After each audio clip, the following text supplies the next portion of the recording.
Unfortunately, the yoga was discarded. The man became lower and lower level, he reached lower and lower of energy. The only method of salvation for the human being is to get back to the system of the yoga, converting physical matter into the energy of the soul and energy of the Paramatma, and start operate beyond velocity of light. So the Akara, which is there in the Avarga, is called as the Panchapranas. Ya means Panchaprana. Since I said that Avarga represents energy of the nucleus, it is the nucleus that generates the energy to the physical matter. The energy released from the nucleus or the energy released from the sun when it touches the earth atmosphere gives 5 pranas. These 5 pranas are called as Panchaprana. Pancha meaning 5. 5 different types of energies called as Prana, Apana, Vyana, Samana, Udana. When this is converted into sound is called as Ya. Ya means 5 pranas. Ga means the energy that is flowing in the physical earthly matter is called as Ga. So from the Panchaprana which activate the physical body, we are also taking the energy which flows in the physical matter, join the two, and then move towards the various portions of the body, cross the mind, cross the soul, and move up to the Sahasrara, the seed or the abode of the Paramatma within the physical body. So this is, yoga is basically to start from the matter. So you must know what is the matter that operates in the body. The most subtle matter that operates in the body is the mind. The mind is also a matter. The peculiar characteristics of the mind is, the mind can work like an atom. And whenever it is present with the physical body, it works like an atom. When once it works with the soul, it works with the nucleus. When once it crosses that state, it works as a broken nucleus with finite particles. So mind is basically a particle which can go from the state of the Paramatma to the state of the Prakriti. It is an alterable matter. An alterable matter is what is called as an alterable velocity. But mind cannot exist without an energy. That energy is the energy of the Paramatma. That energy is the energy of the soul also. Whenever it works with the physical matter or the physical body or the Panchabhutas, it works with the air of the soul. When once it crosses, it goes to the Paramatma, it works with the energy of the Paramatma also.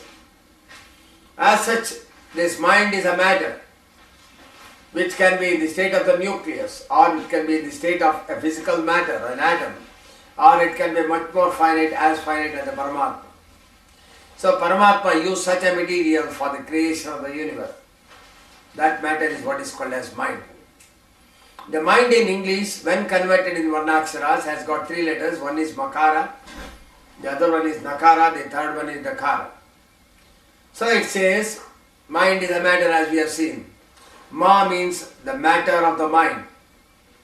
The matter of the mind, when it is taken to the soul, that is I, means Atman, the center of the soul. Activate the nervous system, consequently it creates Agni in the body.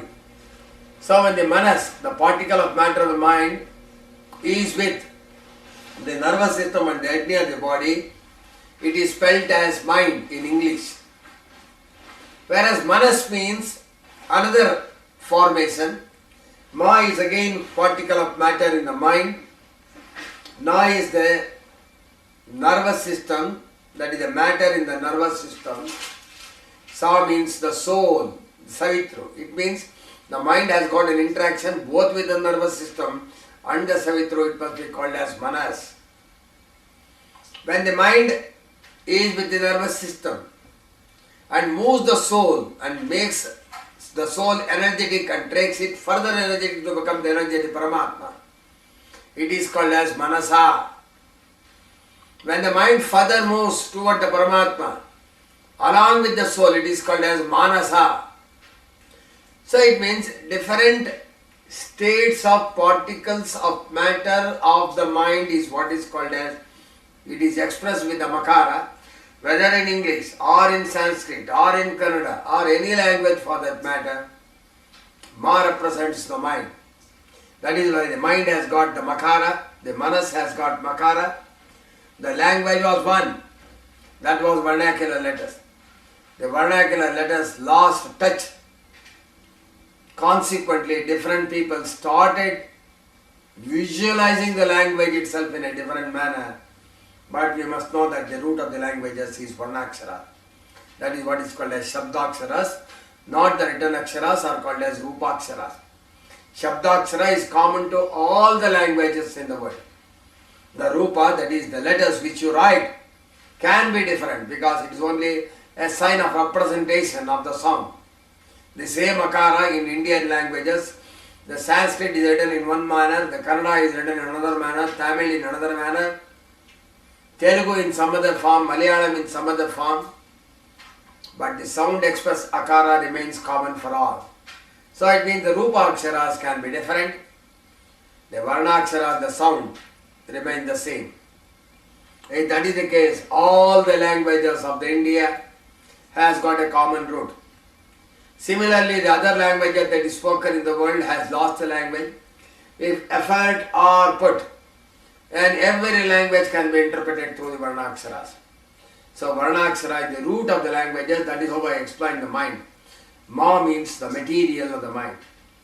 Material alone cannot activate any particle. To activate any particle or to carry out any work, we need energy. Without energy, nothing can be done. As such, the mind also needs energy. The Ma represents the particle. Then what the energy must be called as? The energy is called as Ya. Ya means the energy of the mind. Ma means the particle of matter in the mind. So, the one which runs this physical body gives the prana, is the energy of the mind and the particle of the mind. The energy of the mind and the particle of the mind in Vedic terminology is called as Yama. Yama means how the energy and the mind is associated. Because it is that one which activates the body. It is that energy which activates everything in the physical body. It is that which makes every function in the physical body. As such, Yama is extremely important. It is the Yama that takes the prana out of the body. It is the Yama that takes the prana inwards and move up to the Paramatma. When it moves toward the Paramatma, it is called Yama. You have to add the letter A. And if it goes out, it is called as Yama. So Yama and Yama are very, very important. So yogic study basically deals with what the Yama must do, what the mind and the energy must do within the physical body is the subject. So Yama deals with all aspects of mind. Yama cannot function independently. Yama has to run the physical body. The physical body is under the command of the nervous system. As such, without the nervous system, Yama cannot function. Yama needs the help of the nervous system. As such, the nervous system in Vedic terminology is called as Na. In the Yoga Shastra, the nervous system energy is going to the mind, is getting into the mind. From the mind, it goes to the soul. From the soul, it goes to the Sahasrara. This is the pattern of flow of energy. As such, Yama is not independent. Yama has to carry the energy with the nervous system. Consequently, the nervous system has to mingle with the Yama because Yama is an higher energy. The nervous system operates the physical matter. So, the nervous system and the Yama is to be joined together in order to carry on the yoga. So, the first aspect is what the Yama does, where the strength of the Yama lies, how to control this Yama, what are all the various functions of this Yama within the physical body, and how to increase the quantum of energy of the Yama. These are the Yama Shastra. That is the 5 in number, in which Ahimsa plays an extremely important role. That is one of the Yamas.